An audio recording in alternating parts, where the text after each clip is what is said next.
좋은 교회 또 좋은 목사님 만나게 돼서 반갑습니다. 현대인에게 많은 복이 있겠지만 그 절반은 좋은 교회를 만나는 것과 좋은 목사님을 만나는 게 있는데 우리 한사랑교회가 그렇고 또 우리 목사님이 그렇지 않은가. 이렇게 성가대가 찬양을 하고 났는데 그 목사님이 성가대를 쳐다보시는 눈빛이 굉장히 뭐랄까요, 너무 천진하고 좋은 그런 표정이신 것 같아요. 그래서 하나님이 저러시겠다 이런 그 생각이 들었습니다. 어쨌든 오늘 이렇게 여러분들과 함께하게 됐는데 저는 파리 뽕네프 근데 뽕네프라고 하는 그 발음도 잘 이렇게 못하는 분들이 많은데 이 교회는 안 그래요. 1, 2, 3부 보니까 다 이게 발음을 굉장히 잘하시더라고요. 예. 뽕이 다리라는 말이고 네프가 새롭다고 뉴라고 하는 뜻입니다. 그래서 새로운 다리라 이런 뜻인데 세느강에 있는 다리들 중에서 제일 오래된 다리입니다.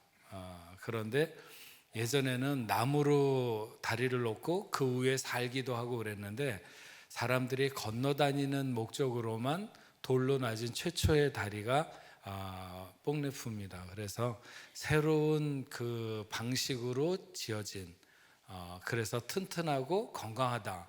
그래서 뽕네프를 걷는다 이런 게 불어 수거로 아주 튼튼한 걸 밟고 지나간다고 하는 그런 뜻을 가지고 있습니다. 그래서 제가 교회를 처음 시작하면서 시간이 흘러도 늘 새로운 교회 그리고 건강한 교회가 되자 이런 뜻을 가지고 했고요.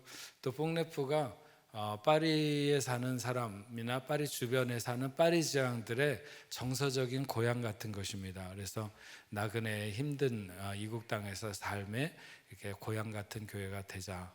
또 하나는 다리라고 하는 게 이렇게 연결하는 거잖아요. 그래서 제사장이라든지 뭐 이런 게 다 이 다리의 개념을 가지고 있습니다. 그래서 하나님과 세상 사이에 다리가 되는 교회가 되자. 그래서 뽕네프라고 이름을 줬습니다. 혹시 파리에 이렇게 지나가시거나 여행 오시면 꼭 한번 같이 들려주시면 좋겠습니다. 그럼 맛있는 커피를 대접하겠습니다. 파리를 그냥 왔다 가는 분들이 많은데 누구를 알고 가느냐 그게 굉장히 중요해요. 그래서 뭐 파리에 오니까 뭐 개똥이 많더라 뭐 이런 얘기하는 분들은 벌써 이렇게 뭐 보고 가야 될 걸 보는 게 아니라 그냥 겉만 보고 가는 거죠. 볼 게 얼마나 많고 누릴 게 얼마나 많은데 그 개똥에 집중해서 살겠습니까? 그런 건 아무것도 아니고 정말 좋은 파리가 있고 또 맛있는 커피도 있습니다. 제가 1부, 2부에서도 얘기했는데 프랑스 사람들은 에스프레소를 주로 마십니다. 저도 좋아하고요. 근데 그 에스프레소를 설탕을 안 넣고 마시는 사람이 고독을 아는 사람이라고 그럽니다. 설탕을 하나 넣고 먹는 사람은 낭만을 아는 사람이고 설탕을 2개 넣고 먹는 사람은 사랑을 아는 사람이다. 설탕을 3개를 넣고 먹는 사람은 쥐뿔도 모르면서 설탕 맛으로 커피 마신다 이렇게 얘기합니다. 예수를 믿는다고 하는 것은 맛이 있는 삶이라고 생각합니다. 근데 진정으로 예수 믿는 맛을 잘 모르고 살아가는 사람들이 많이 있죠. 예수 믿는 것을 늘 달달하게만 생각하거나 아니면 내가 원하는 욕망과 또 혹은 복이라고 생각하는 것을 누리는 곳에서 예수 믿는 삶의 그것이 전부다 이렇게 생각하는 사람들이 많지만 실상은 그렇지 않습니다. 예수를 믿는다고 하는 그 참맛은 비록 눈물로 씨를 뿌리며 나가는 것처럼 고단하고 힘들고 때로는 거칠고 아파도 그래도 언젠가는 기쁨으로 단을 거두게 되는 우리 모두를 다 주님께서 품에 안아주시면서 맞아주시는 그 영원한 시간을 우리가 소망하면서 오늘을 사는 거지 이날에 취해서 이날의 달콤함에 빠져서 살아가는 것은 결코 아니다 이렇게 생각을 합니다. 그래서 오늘 우리가 살아가는 세상은 어떻고 또 그 가운데서 우리는 어떤 자세를 가져야 되는가. 제가 파리에서 왔으니까 파리가 아무래도 문화와 예술이 다른 나라들보다 좀 더 많이, 그래서 사실은 제가 목사지만 그림에 대해서도 좀 얘기를 많이 하고 여기저기 가서 그림으로 설교를 하기도 하고 그러는데 이 뒤에 이 판이 참 매력적이네요. 아주 보니까 이 색깔도 멋있고 이렇게 바뀌면서 아주 좋아요. 그래서 목사님이 이 뒤에 이게 좋다고 그랬어요. 저한테. 그래서 그림을 보기에 좋다고 그래서 그럼 그림을 몇 개 이렇게 보여드리면서 말씀을 전하면 좋겠다 이렇게 생각을 해서 제가 그림을 몇 장 이렇게 골라서 갖고 왔습니다. 우리 같이 보시면서 오늘 하나님 말씀을 들었으면 좋겠습니다. 첫 번째 그림. 이 작품은 그 안드레 세라뇨라고 하는 사람의 그 사진 작품입니다. 이 작가가 이 작품을 통해서 미국에서 예술가들에게 주는 일종의 어떤 지원금 같은 것을 줄 때 받을 수 있다, 줘도 된다, 안 된다, 이걸로 아주 굉장히 미국 사회가 시끄러웠던 그런 작품이고, 또 이 작품이 유럽에 전시될 때는 막 그냥 많은 사람들이 몰려가서 그 전시했던 갤러리를 막 부시기도 하고 막 이런 그 폭동이 많이 일어났던 화제의 작품입니다. 참 보기에 굉장히 경건하고 또 예수님께서 십자가에 달리신 이런 모습들이 이렇게 드러난 매우 아름다운 작품인 것 같지만, 실상은 이 작품의 제목이 오줌 예수입니다. 오줌. 오늘날 현대인들이 많이 목에 걸고 다니는 그 황금 십자가 목걸이를 오줌 속에 빠뜨려 가지고 그것을 사진을 이렇게 찍은 거예요. 그래서 저렇게 붉은 빛이 도는 건 물론 예수 그리스도의 그 피를 상징하겠죠. 그러나 실제로는 그런 어떤 그 분위기만 그렇지, 실제로 그 보혈의 공로와 그런 것에 정말 젖어서 살기보다는 오히려 황금에 붙들려서 살아가는 이런 것들, 그래서 현대인들이 가진 어떤 믿음의 그런 모순되거나 아니면 잘못된 기독교인들의 그런 부조화, 뭐 여러 가지 것들을 믿음이라고 하는 것, 뭐 이런 것들을 갖다가 반대로 나타낸 그런 그 뭐랄까, 그렇다고 경계를 하기 위한 것이기보다는 조롱을 위한 작품인 거죠. 그래서 저 작품이 전시될 때 막 기독교인들이 몰려가서 저 작품에다 돌을 던지고 이렇게 했던 안드레 세라뇨라고 하는 사람의 오줌 예수라고 하는 작품입니다. 사실은 저 사람은 뭐 조롱하거나 아니면 그렇게 하기 위해서 저 작품을 했는지 몰라도, 그러나 우리가 생각을 해보면 과연 우리가 정말 예수의 피가 내 안에 흐르며 내가 그 진리 안에 거해서 복음대로 살아가는 삶을 살아가고 있는가 하는 것은 저 작품을 대할 때 우리가 다시 한번 생각해야 된다. 분위기만 예수를 믿는 것 같고 피로 물든 것 같지만 실제적 삶의 내용이 그렇지 못하다면 이것은 매우 불행한 일이고 저 사람이 조롱하려고 했던 그런 것과 같은 것일 수도 있다. 다만 이 시대가 얼마나 사악하고, 제가 파리에서 있기 때문에 간혹가다 이런저런 그 전시에 가보면 오늘날의 수많은 사람들이 얼마나 하나님 앞에 악랄하게 대항하는가, 이런 것들을 많이 느끼게 됩니다. 이럴 때 우리의 신앙은 흐물흐물하고 희미해서 정말 시대 앞에 온전히 서지 못한다고 한다면 이거야말로 저 사람이 나타내려고 하는 그 시대를 그대로 반영한다, 이런 생각이 듭니다. 또 하나 작품을 보시죠. 이 그림은 그 안느 루이 지고데라고 하는 프랑스의 18세기에서 19세기에 걸쳤던 살았던 그런 사람의 작품입니다. 폭우라고 하는 작품이에요.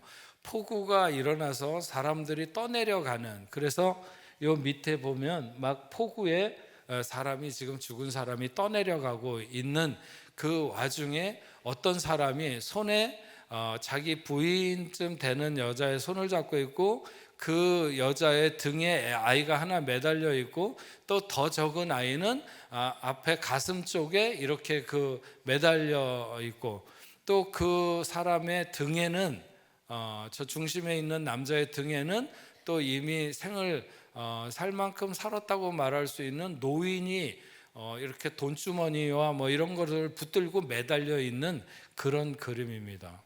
이런 것은 이제 이 그림은 저 가운데 있는 사람을 인생으로 봐서 그 인생이 갖는 생애에 대한 어떤 애착이라든지 삶의 무게라든지 그 다음에 인생이 만나고 있는 위기, 이런 것들을 종합적으로 이렇게 표현해 놓은 그림입니다.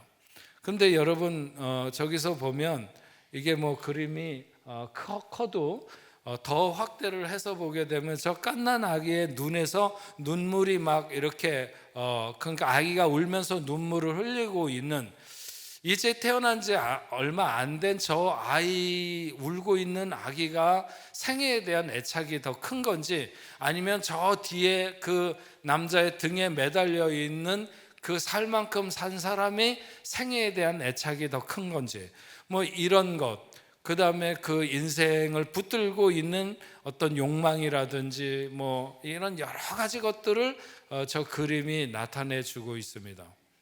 그리고 특히나 인생이 만나고 있는 위기가 뭔가 보시면 알겠지만, 저 사람이 얼마나 불안한 그 스탠스를 하고 있습니까?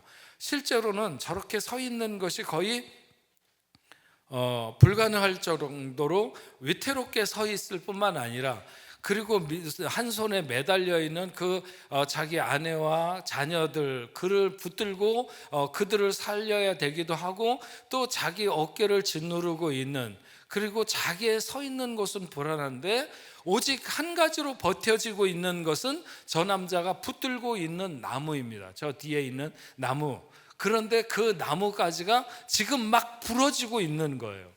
예, 저기 보면 막 꺾여서 이제 막 그렇게 부러지고 있는 그런 가운데 있는 위기의 인생을 가리키는 그런 그림이라고 말할 수 있습니다. 우리의 삶이 참 고단하고 우리가 세상을 어떻게 살아가야 되는지, 또 어떻게 살아야 우리는 삶의 승리를 선언하는 이 갈증과 불안과 상실의 시대에서 무엇이 우리의 위로가 되고 우리의 회복이 되고 능력이 될 것인가, 어떤 마음, 어떤 자세를 가져야 되는가, 그것이 우리의 승부, 삶의 승부를 결정할 것인가 생각을 해보면, 결국은 이렇게 어둡기도 하고 또 위기를 만난 인생에게 결국은 승부는 하나님을 대하는 우리의 마음, 우리의 삶의 자세, 성령의 깊은 이끌림, 소위 말하는 영성이 있어야 되는 거죠. 오늘 우리가 읽은 이 그 본문 말씀, 다윗이 그의 인생에 이제 죽을 날이 얼마 안 남았을 때 자신의 인생을 회고하면서 자신에게 있었던 생애에 복된 사람들을 생각하는 중에 오늘 이 장면을 생각하고 있는 것입니다.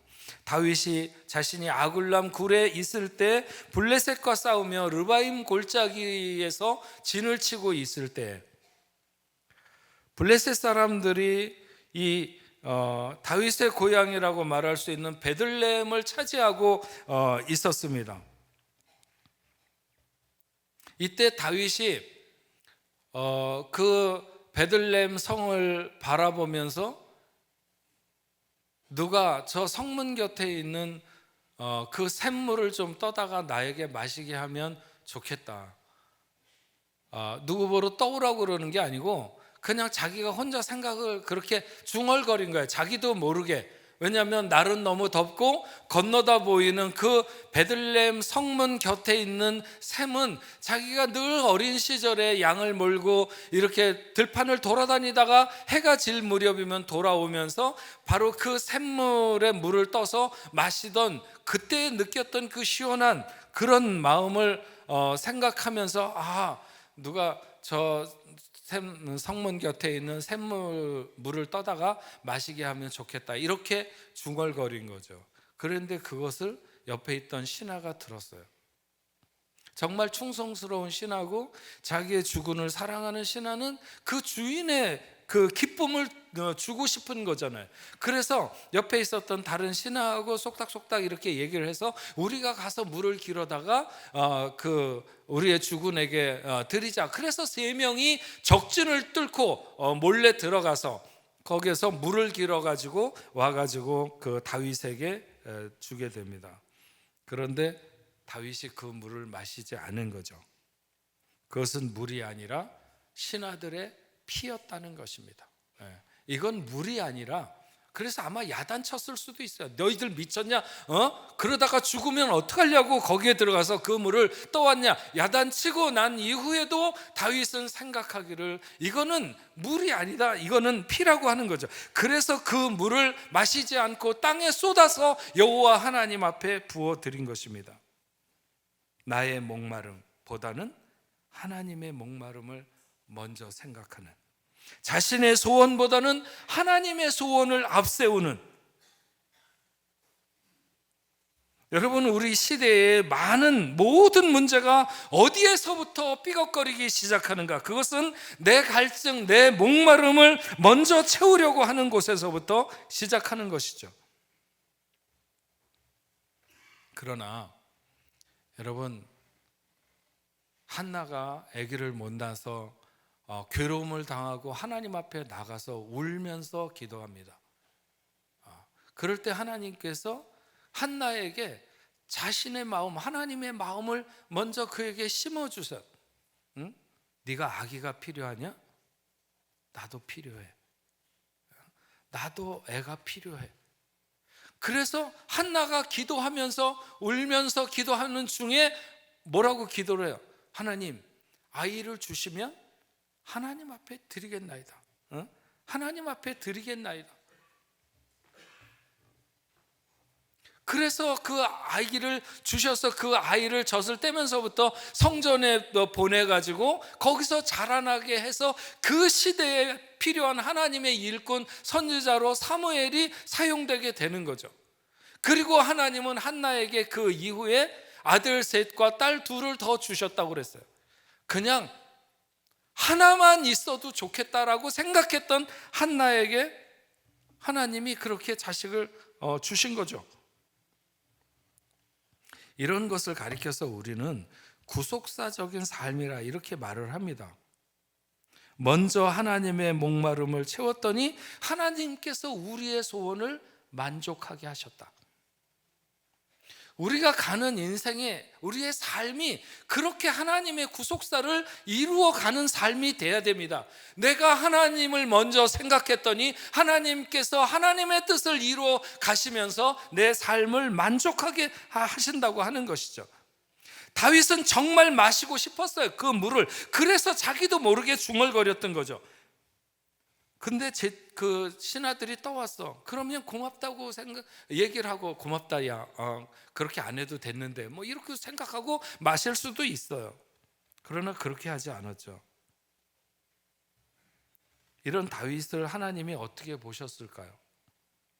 다윗이 그 물을 시원하게 마셨다고 해서 하나님이 노여워했을까? 그렇지 않았을 것입니다. 마셨어도 그렇지 않았을 거예요. 그런데 우리는 하나님께 드려야 할 것을, 하나님 것이 마땅한 것을 너무 많이 가로채는 거죠. 내 기분, 내 마음만 시원한 삶을 너무나도 구하는 것입니다. 아버지의 뜻이 어떻게 되든지, 하나님의 원하심이 무엇이든지 간에 내 기분, 내 삶만 시원하면 된다. 그러나 피를 마실 수는 없는 것입니다. 그 생명은 오직 하나님만 받으실 수 있고 그 피는 하나님 앞에만 부어져야 되는 거죠. 어떻게 하나님이 그 베들레헴 성을 다윗에게 다시 주지 않을 수 있단 말입니까? 하나님은 급하게 그 성을 다윗에게 돌려주시는 것이죠. 그래서 혼자 마시고 말 수밖에 없었던 한 그릇의 물을 하나님 앞에 먼저 부어드렸더니 조금 후에는 모든 백성, 나라 백성들이 다 함께 그 물을 마실 수 있는, 그 목마름을 죽일 수 있는 그런 온전한 구원을, 풍성함을 허락하셨다고 하는 것입니다.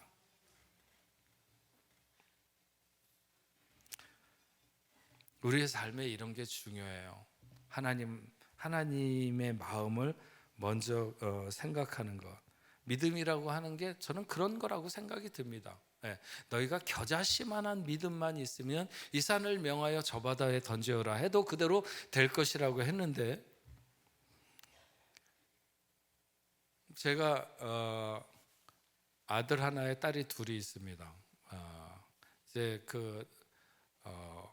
맨 큰애가 아들이고, 아들이 이제 32살입니다. 그리고 둘째가 20몇 살이고, 그 막내가 제가 늦게 한 50살 돼서 나가지고 지금 이제 12살 먹은 꼬맹이가 하나 있습니다. 우리 목사님도 꼬맹이가 하나 있으시던데, 이게 능력자죠. 어쨌든 그런데 그 둘째가 어렸을 때 제가 기억을 하는 거예요. 딸애가 이제 막 그 걷기 시작할 때쯤 됐을 때, 그러니까 막 달달한 것을 좋아하는 그런 막 사탕이나 막 이런 것이 너무 좋은 시기가 있잖아요. 그런 때인데 제가 어디 나갔다 들어가면서 사탕을 한 봉지 이렇게 사가지고, 이제 막대기 달린 사탕이 있잖아요. 추파춥스라고 하는 거. 그걸 사가지고 이제 뒤에다 다 이렇게 감추고 하나만 꺼내가지고 들어가면서, 집에 문 열고 들어가면서 우리 공주님 뭐 이렇게 불러요. 그러면 이제 걔가 막 쫄쫄거리고 이렇게 쫓아 나와가면 제가 이렇게 그 아이를 안아주면서 걔에게 사탕을 이렇게 딱 줘요. 그러면 얘가 너무 좋아서 벌써 입에 이렇게 침이 흐르는 거예요. 막 그걸 그게 잘 안 까지잖아요. 그러니까 꼼지락꼼지락 거리면서 막 까요. 그래서 딱 그 까서 먹으려고 그러는 순간에 제가 그 아이 이름을 부르면서, 그 둘째가 성아입니다. 성아야, 그거 아빠 줄래? 그러면서 아 하고 제가 입을 벌려요. 그러면 지금 막 까갖고 먹으려고 그러는 순간에 아버지가 달라고 입을 이렇게 벌리니까 애가 잠깐 망설입니다. 어떻게 해야 될까? 안 주겠다고 하기에는 너무 뻔뻔해. 그렇다고 주기에는 본능이 가로막잖아요. 자기가 먹고 싶은데 아빠가 달라고 그러고. 그래서 잠시 망설이다가 그래도 자기도 모르게 아빠 입이 와 있으니까 아빠 입에다 사탕을 이렇게 밀어 넣어주는 거예요. 밀어 넣으면서 고개를 돌려요. 고개를 돌리는데 눈에 그냥 눈물이 핑 도는 거죠.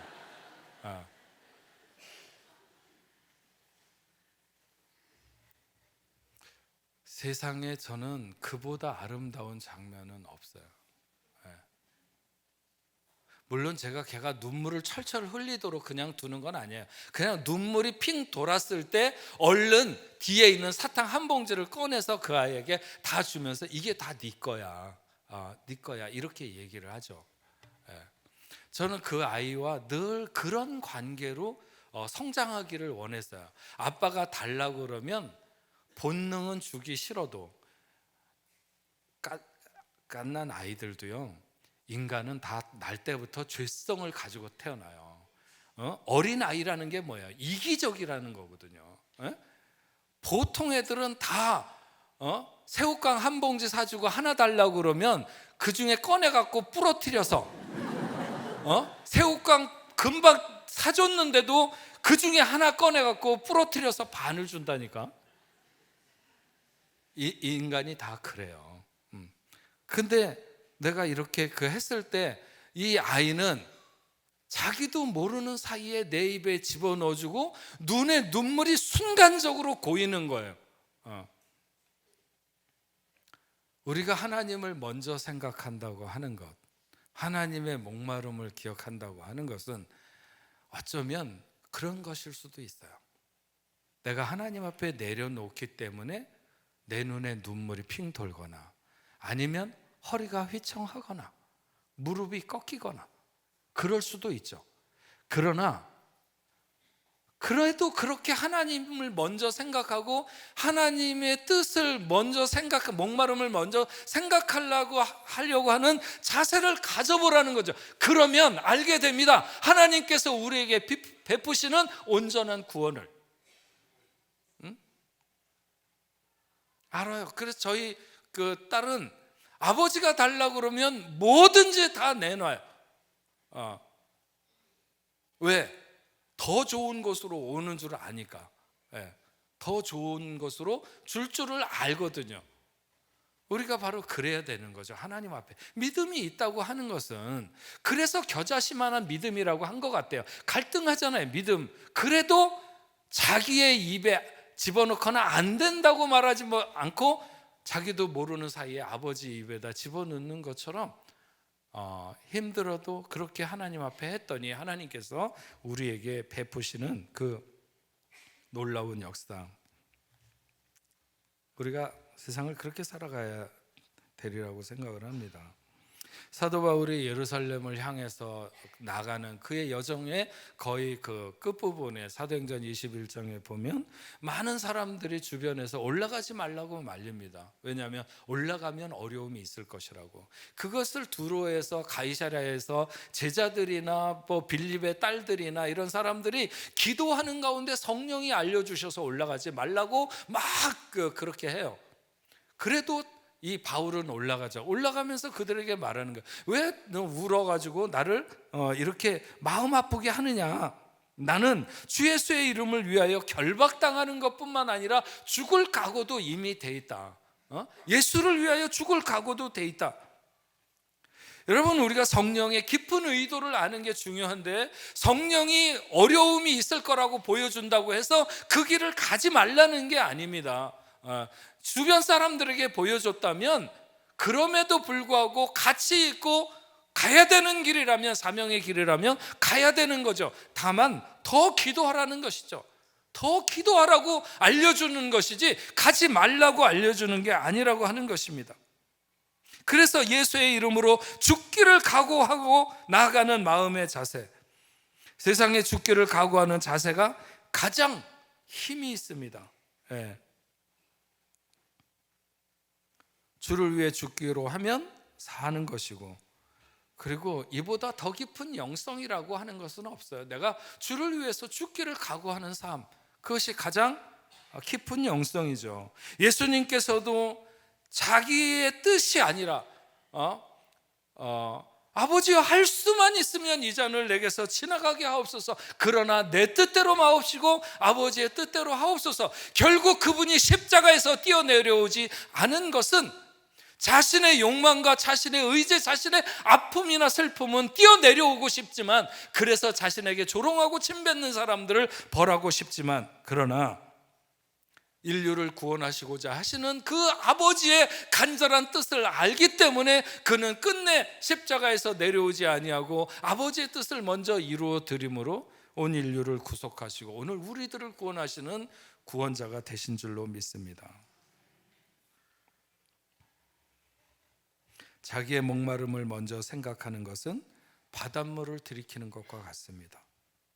결국 그 갈증으로, 그 목마름으로 그는 죽어갈 것입니다. 너희는 먼저 그 나라와 그 의를 구하라. 그럴 때 너희는 먼저라고 하는 말은 우리가 순서적으로 이것 먼저 구하고 이것 구한다, 그런 게 아니라 먼저라고 하는 것은 오직이라고요. 올리, 그것을 구해라. 그러면 하나님께서 우리의 인생을 책임지신다고 하는 것이죠.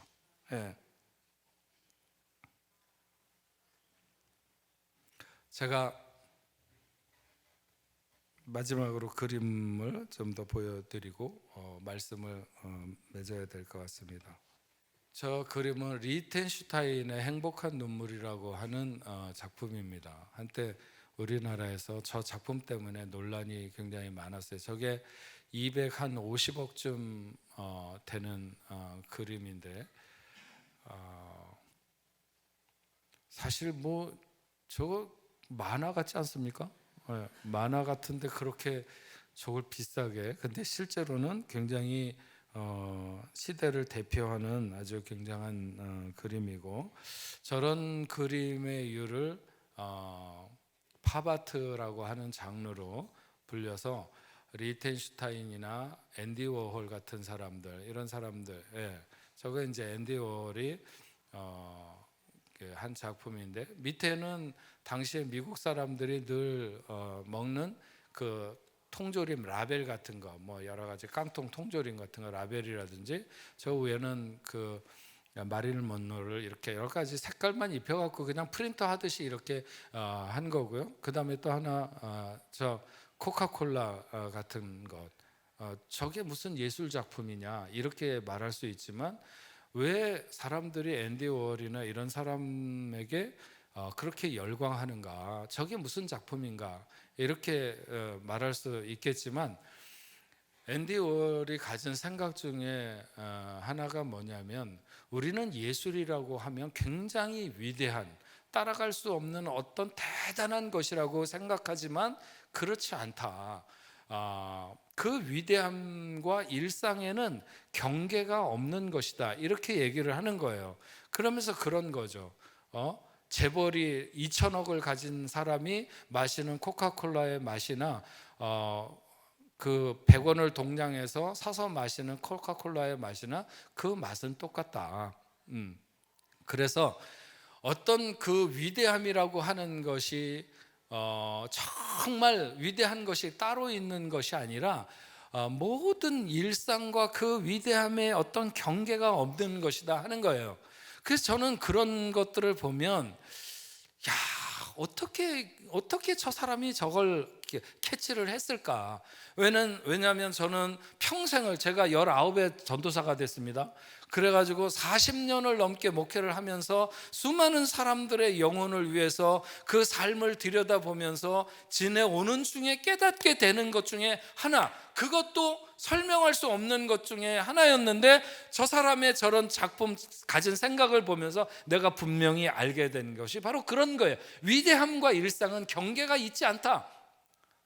그런 예를 들어보면, 어떤 사람이 죽어가는 시간에, 이제 얼마 안 있으면 죽어갈 때, 전 사랑하는 사람들도 많이 떠나보냈습니다. 그럴 때 그런 사람들에게 뭘 물어보죠. 이렇게 물어보기도 하고, 그러면은 뭘 하고 싶으냐, 뭘 네가 마지막으로 하고 싶으냐, 이런 걸 물어볼 때, 물어봤다고 칩시다. 여러분들도 누군가 죽어가는 사람에게, 그러면 그 죽어가는 사람은 평생을 자기 마음대로 생각하고 살았어도 죽기를 얼마 시간을 안 남겨놓은 사람은 대부분 가장 진실하게 돼 있습니다.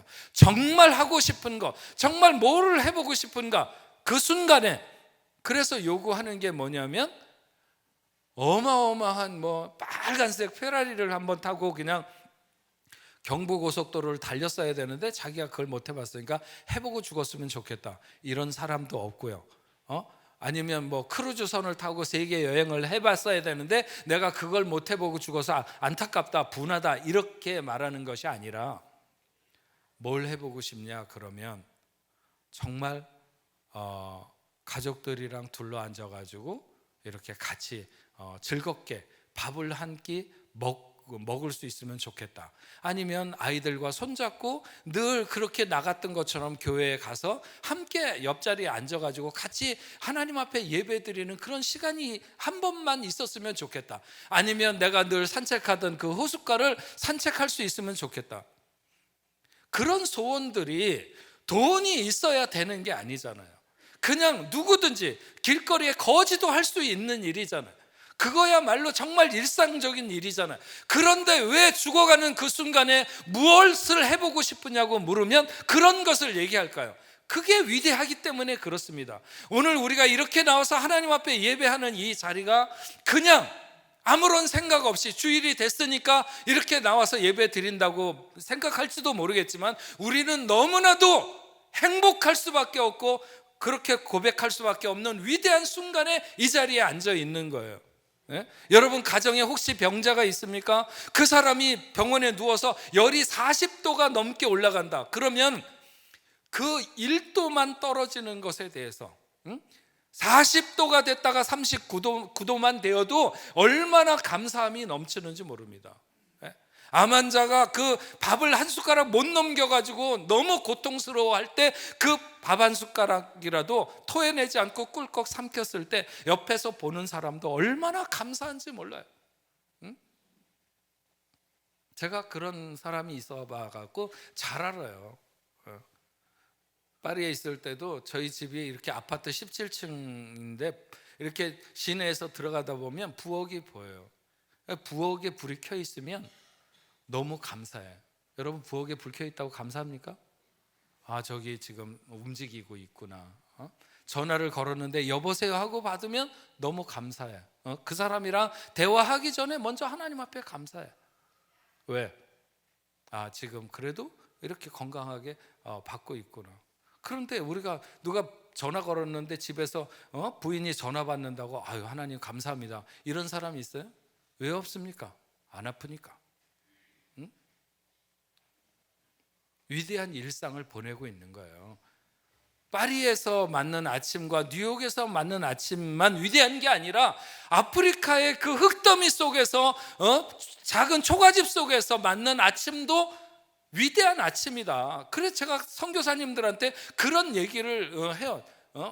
제가 중동 선교사님들, 아프리카 선교사님들 이렇게 모임에 가서 이렇게 강의를 하면요, 그 강의가 마지막으로 나는 이제 선교 더 이상 못하겠다 돌아가겠다고 생각하고 오셨던 선교사님들이 다시 힘을 내서 그 선교지로 가시는 분들이 있어요.